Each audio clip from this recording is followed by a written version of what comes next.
नमस्कार दोस्तों, आज के इस खास प्रोग्राम फेस टू फेस में आप सबका स्वागत है। मैं हूं अनूप त्रिपाठी और आज के प्रोग्राम में हमारे साथ खास मेहमान हैं।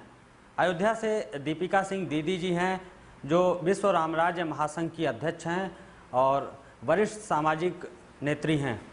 स्वागत है दीपिका सिंह जी आपका जेके न्यूज़ के कार्यक्रम में। जय श्री राम।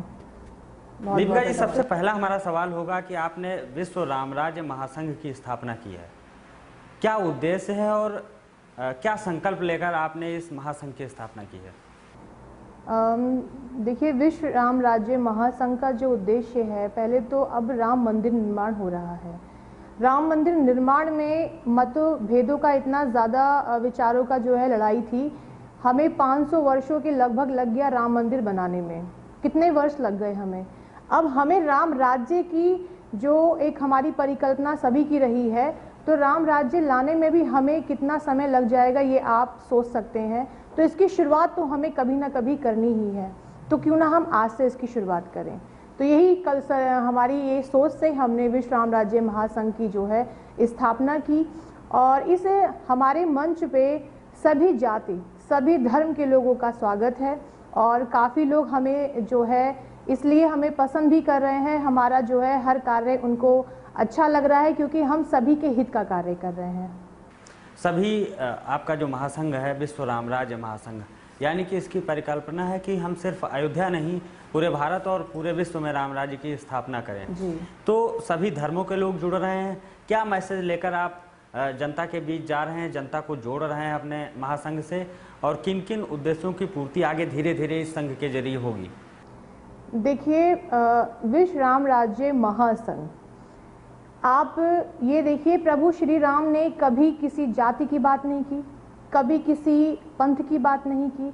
उन्होंने बात की है तो सिर्फ प्रेम की, उन्होंने बात की है मर्यादा की, उन्होंने बात की है कर्तव्य की। आज हमारे समाज से इन सब का कहीं ना कहीं लुप्त होते जा रहे हैं। ये हमें पता ही नहीं है कि हमारे कर्तव्य क्या हैं, हमें पता ही नहीं है कि हमें जीना कैसे है, हमें कुछ नहीं पता कि हमें खाना कैसे है, हमें अपने बड़ों के साथ कैसा जो है हमें हमारा कर्तव्य क्या है, हमारे छोटों के साथ हमारा क्या कर्तव्य है, हमें कोई चीज़ का जो है ज्ञान नहीं है। तो हमारी सोच यही है, विश्व राम राज्य महासंघ के द्वारा हम ये सरकार से भी मांगे रख रहे हैं कि सभी बोर्ड रामायण और गीता का पाठ कराएं, उनको जो है इसको सिलेबस में भी लेकर के आएँ, ताकि उनको पता चले कि उनका कर्तव्य क्या है। मानव जीवन में जिस प्रकार की संघर्ष आते हैं उनसे हमें कैसे लड़ाई लड़नी है, सभी चीज़ का उपाय हमें रामायण बताता है। और यही हम चाह रहे हैं कि हमारा जो आने वाला भविष्य है उसके पास सब चीज़ का हल हो। दीदी जी, एक और बड़ा सवाल पैदा होता है कि आपके महासंघ में अलग अलग धर्मों और जातियों से तमाम महिलाएं जुड़ रही हैं। सिर्फ उत्तर प्रदेश और अयोध्या नहीं, तमाम प्रदेशों में हमने देखा, महाराष्ट्र हो, बिहार हो, मध्य प्रदेश हो। महिलाओं के लिए विश्व महिला दिवस हुआ अभी, तो महिलाओं के लिए महासंघ की क्या प्लानिंग है? महिलाओं को कैसे मजबूत, सशक्त और उन्हें सम्मानजनक तरीके से समाज में बराबरी का अधिकार मिले, इसके लिए? देखिए सर, हम ये बहुत आपने महत्वपूर्ण क्वेश्चन मुझसे किया है। आज हम देख रहे हैं कि जो एक अजीब सा एटमॉस्फेयर बन गया है, और ख़ासकर औरतों के लिए, महिलाओं के लिए, जो महिला ससुराल से भी पीड़ित है, जो महिला अपने मायके से भी पीड़ित है, उसके पास कोई रास्ता नहीं है।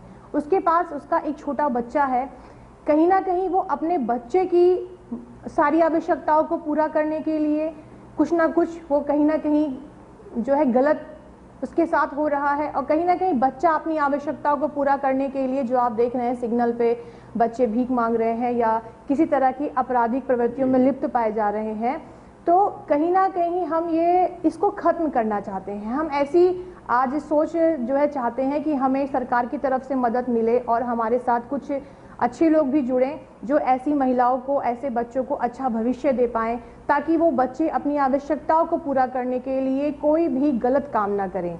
और हमारा ये विश्व राम राज्य महासंघ इसी परिकल्पना पे कार्य कर रहा है कि सबको सबका अधिकार मिले, सबको पता हो कि हमें जीना कैसे है। बिल्कुल। अब दीदी जी, जब से 2017 में मुख्यमंत्री योगी आदित्यनाथ की सरकार आई और उसके बाद 2019 के बाद 20 में पूरा मंदिर पर फैसला आ गया, अब 2021 शुरू हो गया है, तो मंदिर निर्माण भी शुरू हो चुका है। अब परिकल्पना की जा रही है कि अयोध्या से लेकर उत्तर प्रदेश और पूरे भारतवर्ष में राम राज्य की स्थापना हो। जी। महासंघ और आपकी नज़र में क्या मूलभूत ज़रूरतें हैं, किस तरह के सुधार किए जाने की ज़रूरत है जब भारतवर्ष में एक बार पुनः इस कलयुग में राम राज्य की स्थापना की कल्पना की जा सकती है? हाँ सर, देखिए ये भी बहुत अच्छा क्वेश्चन है आपका। आज आप देखिए पूरा गांव शहर होता जा रहा है, सारी कच्ची सड़कें पक्की होती जा रही हैं, विकास कार्य हमारी सरकार के द्वारा बहुत तेज़ी से हो रहा है। लेकिन कमी किस चीज़ की हो रही है? हमारे पास कमी हो गई है हमारे जो मूल तत्व थे, जो हमारी सनातन संस्कृति हमें सिखाती थी, बताती थी, उसकी कमी हो गई है। हर जगह हमें विकास तो दिख रहा है, लेकिन हमारी जो एक मानवीय जो हमारी संरचना है, हमें कैसे क्या करना है, हमें इसका ज्ञान देने वाला कोई नहीं है। आज हमारा युवा क्या कर रहा है?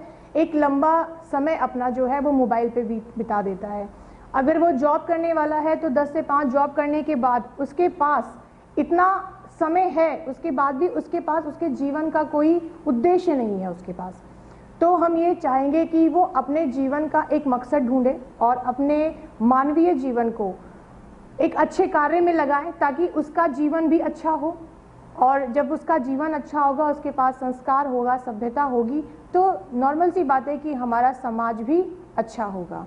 एक अच्छे समाज को जो हम खाली मॉडल रूप में देखते हैं, उसको हम साक्षात देख पाएंगे।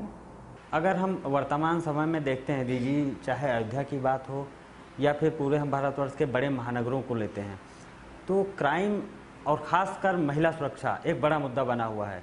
हर जगह विपक्षी पार्टियां, सरकार किसी की भी हो सत्ता में, लेकिन कभी निर्भया कांड होता था पिछली सरकारों में, अब तमाम नए नए कांड देखने को मिल रहे हैं। हाथरस का मामला हो, दिल्ली का मामला हो, तमाम जगहों पर महिला सुरक्षा बड़ा मुद्दा है। तो आपकी नज़र में, महासंघ की नज़र में सबसे प्रमुख क्या ज़रूरतें हैं कि हमें समाज में और सरकार को, हमारे समाज को और सरकार को किस तरह से सुधार करें कि समाज अपराध मुक्त और ख़ास तौर पर महिलाएं सुरक्षित हों? जी, ये भी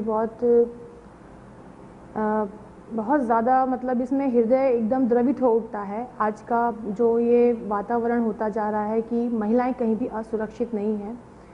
हमारे विश्व राम राज्य महासंघ का जो एक पहला बिंदु है वो इसी को लेकर के है कि जैसे सिख संप्रदाय में महिलाएं कृपाण रखती हैं, हम यही चाह रहे थे कि जब तक राम राज्य ना स्थापित हो जाए, मेरे कहने का मतलब है कि जब तक सबके अंदर राम ना आ जाए, राम का मतलब मानवीय जीवन जीना ना आ जाए, तब तक महिलाओं को सुरक्षित रखने के लिए और अपने आप को सुरक्षित भावना में लाने के लिए उनके पास एक कृपाण होना चाहिए।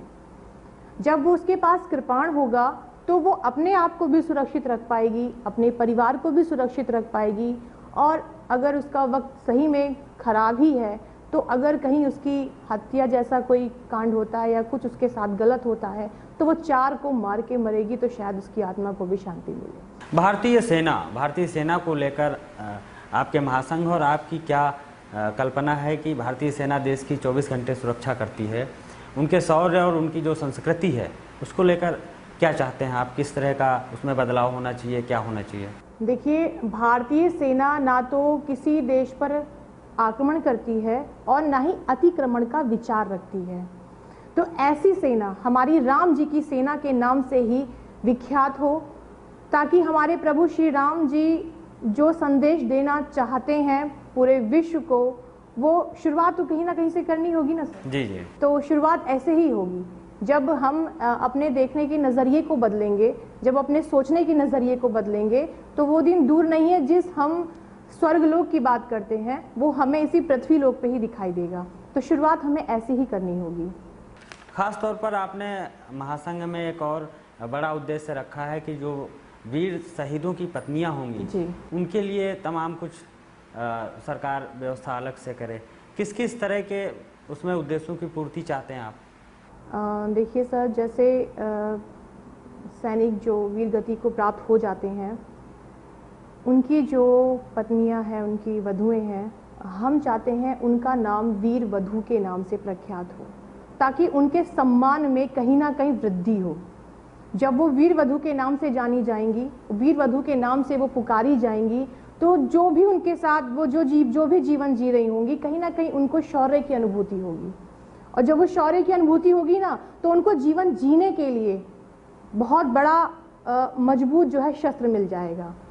तो ये भी हमारी जो है परिकल्पना जो है हमारे संघ की है कि उनको वीर वधु के नाम से जाना जाए। जिन महिलाओं के समाज में पति नहीं हैं, जो विधवा हैं, उनके लिए आपने कहा है कि सरकारी जो पेपर्स हैं उनमें से विधवा शब्द हटाकर राम की दासी करे। तो राम की दासी से आशय क्या है, और हम चाहते हैं कि आप पूरे देश भर के हमारे जो दर्शक हैं उनको बताएं, और ताकि सरकार तक ये बात पहुंचे। राम की दासी से हमारा तात्पर्य ये है कि जिस प्रकार जो मंदिर के महंत होते हैं, पुजारी होते हैं, जिनके संरक्षण में मंदिर जो है रहता है, उनके नाम के आगे देखिए दास लगता है। चाहे किसी भी उनका नाम ले लीजिए, जैसे कि नाम लेना चाहेंगे हम, नाम के आगे दास लगता है, मतलब कि वो दास वो प्रभु के शरण में है, इसका मतलब ये होता है। तो जब विधवा मतलब कि उनके जीवन से सब कुछ जा चुका है शायद कहीं ना कहीं से, तो वो शब्द हटा करके जब उनके पास आएगा राम की दासी, तो जो सोचने वाला और बोलने वाला भी है ना, वो उसको बोलेगा राम की दासी, तो उसकी भी सोच उनके प्रति होगी कि ये तो भगवान की शरण में है, ये तो प्रभु श्री राम की शरण में है। और जब प्रभु श्री राम की शरण में वाली सोच हमारी भी डेवलप होगी, उनकी भी डेवलप होगी, तो जो देखने का सोचने का नज़रिया है वो भी बदल जाएगा। सर्वधर्म समभाव की बात आपका महासंघ करता है, महिला सुरक्षा की बात करते हैं, सैनिकों की बात हो या फिर राष्ट्रहित की बात हो, तमाम मुद्दों को लेकर अब उत्तर प्रदेश और अयोध्या से बाहर देश के अलग अलग प्रदेशों में महासंघ कब पहुंच रहा है और कैसे पहुंच रहे हैं आप? देखिए, मैंने अभी संघ का स्थापना दिवस हमारा 14 फरवरी को स्थापित हमने किया है संघ, और जैसे जैसे हमारा लोग नाम सुन रहे हैं, हमारे जो है कार्य देख रहे हैं, वो हमसे जुड़ रहे हैं। अभी हमारा कार्य एमपी में शुरुआत होने जा रही है, झारखंड में, देहरादून में, और यूपी के लगभग ज़िले जो है हमसे लोग जुड़ गए हैं, और सभी लोग अच्छा कार्य कर रहे हैं। सभी धर्म के लोग जुड़े हैं, सभी जाति के लोग जुड़े हैं। क्योंकि राम ने कभी किसी जाति की बात नहीं की, राम जी ने किसी जाति की बात नहीं की है, कभी किसी भेदभाव की बात नहीं की है। उन्होंने बात की है तो सिर्फ प्रेम की। तो हम उसी मूलभूतों को लेकर के चल रहे हैं कि बस प्रेम की गंगा रहे, खुद जियो और औरों को जीने दो, यही लाइन से हमारा संघ कार्य कर रहा है। बहुत बहुत शुक्रिया दीदी जी समय देने के लिए और हमारे प्रोग्राम में आने के लिए। तो आप थी दीपिका सिंह जी उर्फ दीदी जी, अयोध्या से विश्व रामराज्य महासंघ की अध्यक्ष हैं, और देश भर में एक बड़ी मुहिम लेकर निकल पड़ी है। उनके साथ ख़ास बात यह है कि हिंदू ही नहीं, मुस्लिम, सिख और ईसाई तमाम धर्मों के हजारों लोग जुड़ते जा रहे हैं और कारवां धीरे धीरे आगे बढ़ता जा रहा है। फिलहाल आज के इस खास प्रोग्राम में इतना ही, फिर हम किसी नई शख्सियत के साथ आपसे रूबरू होंगे। तब तक के लिए मुझे और मेरी टीम को दीजिए इजाज़त। नमस्कार।